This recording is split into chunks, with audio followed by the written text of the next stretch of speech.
guys! Welcome sa aking YouTube channel, and for today's video, meron ulit ako gusto i-share sa inyo kung paano ba ulit mag-verify ngayon kay GCash ngayong 2024. So if you want to know more, just keep on watching and don't forget to click the subscribe button and hit the notification bell para lagi kang updated sa aking mga upcoming videos.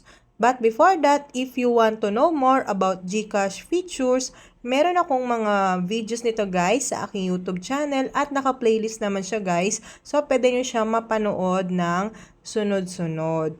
So, ngayon guys, hindi ko kasi to ine-expect na kailangan ko magkaroon ng second account kay GCash. Dahil isa lang naman yung GCash account ko. Then, nagkataon lang naman guys na umutang ako kay Bill.E. So, kung hindi nyo pa alam si Bill.E guys, meron akong vlog nito guys kung paano ako na-approve dito kay Bill.E, paano ako nakakuha through GCash. So, ayun nga guys, at ang nailagay kong number ay number ko sa Smart, pero hindi siya GCash account.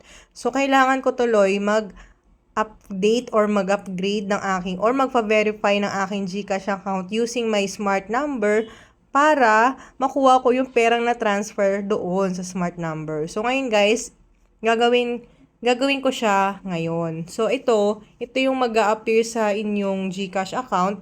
At kung napapansin nyo, verified account. So, click ko yung get verified now. So, meron kasing nailagay na 900 dahil yun yung hiniram ko. Then, para dito guys, ay click nyo lang yung get started. After nyo maklik yung get started, so kailangan dito ng ID, kailangan natin ng magse-selfie, at yung ID natin ay kailangan is accepted dito kay GCash. So dito kailangan mag-selfie ready ka din kasi hindi pwede dito yung blurred, kailangan naka-proper attire, hindi pwede naka-sombrero. And then next naman, para ma-verify, kailangan natin yung mga importanteng details natin na nakalagay din sa ating ID. So, pag click mo yung get fully verified, sasagutin mo lang yung ibang mga kailangan na details like tell about yourself, birthday mo, at kung Filipino ka. Then, click mo lang yung next.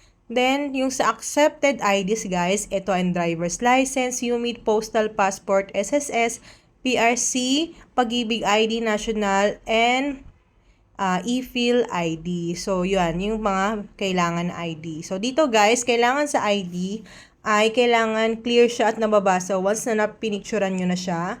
At meron niyang pirma at yung ID number na tinatawag. Then, after nito guys, ay kailangan na natin siyang i-upload dito kay GCash. And kailangan ay yung original, hindi pwede yung photocopy. So, click lang natin yung next. And then, kailangan yung ating ID ay nababasa. Hindi siya pwedeng malabo, guys. Katulad kanina ng sinabi ko. And then, click lang natin yung OK. So, ito yung akin, guys. Nung na-capture na siya, hindi mo siya pipindutin, guys. Kapag nasa tamang position na yung ID mo, ay automatic naman siyang ma-access ng account. After nun guys, ay magsi-selfie na. So, dito guys, kailangan naka-proper attire tayo. Hindi pwedeng naka-cap at hindi pwedeng malabo or madilim.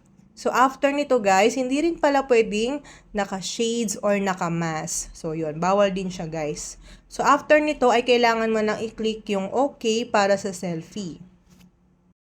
So, dito guys, kailangan natin mag-ready na para sa ating selfie. Make sure na malinaw dun sa area natin, hindi siya madilim at hindi siya masyadong sobrang liwanag naman. So, ito. So, dito guys, pag nag-start na pala yung selfie, kailangan ibiblink natin yung mata natin. Yan. So, dito kailangan yung information match doon sa ID na nakalagay doon sa inyong details na i-encode or i-file dito kay GCash.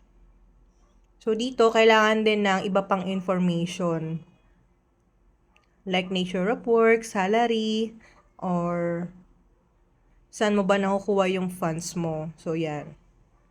After mo malagyan ng mga information yan, guys, ay i-click mo lang yung box na I accept the terms and then click confirm. Then, we're verifying your account. Expect an SMS within 7 days. So, dito guys, ang tagal niya. In fairness, dati 24 hours lang eh. Pero actually guys, kinabukasan, Yan, na-verified din ako. Fully verified na siya, guys. Kaya na-transfer ko din yung pera ko doon sa unang GCash account ko. So, ayun lang, guys. I hope na nakatulong itong video ko for today. And thank you so much for watching. And don't forget to like, comment, and subscribe. Thank you so much. Bye!